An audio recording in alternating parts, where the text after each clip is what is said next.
BNP chairman Tarique Rahman নিরঙ্কুশ সংখ্যাগরিষ্ঠতা নিয়ে বসতে যাচ্ছেন সংসদে, হতে যাচ্ছেন বাংলাদেশের প্রধানমন্ত্রী। দীর্ঘদিনের রাজনৈতিক টানাপোড়েন, আন্দোলন, অস্থিরতা আর ক্ষমতার পালাবদলের পর নতুন সরকারের দিকে তাকিয়ে আছে পুরো দেশ।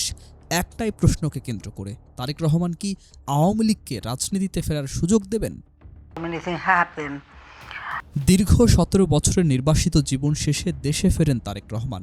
বিশাল গণসংবর্ধনায় দেশ তাকে বরণ করে নেয়। অনেকের চোখে যেন একজন প্রধানমন্ত্রী দেশে ফিরলেন। কিন্তু সবচেয়ে আলোচিত বিষয় হলো, দেশে ফিরেও তিনি আওয়ামী লীগকে নিয়ে প্রতিহিংসামূলক কোনো বক্তব্য দেননি। সাবেক প্রধানমন্ত্রী শেখ হাসিনাকে আক্রমণ করে তীব্র ভাষায় কোনো কথা বলেননি, বরং বারবার বলেছেন তিনি প্রতিহিংসার রাজনীতি চান না। জুলাইয়ে সংঘটিত মানবতা বিরোধী অপরাধের সাথে জড়িত প্রকৃত দোষী ব্যক্তিদের আইন অনুযায়ী বিচার হবে, কিন্তু রাজনৈতিক দমনপীড়ন হবে না। এই নীরবতায় এখন নতুন করে প্রশ্ন তুলছে, তারেক কি ইচ্ছাকৃতভাবে আওয়ামী লীগের রাজনৈতিক পরিসরে ফেরার দরজা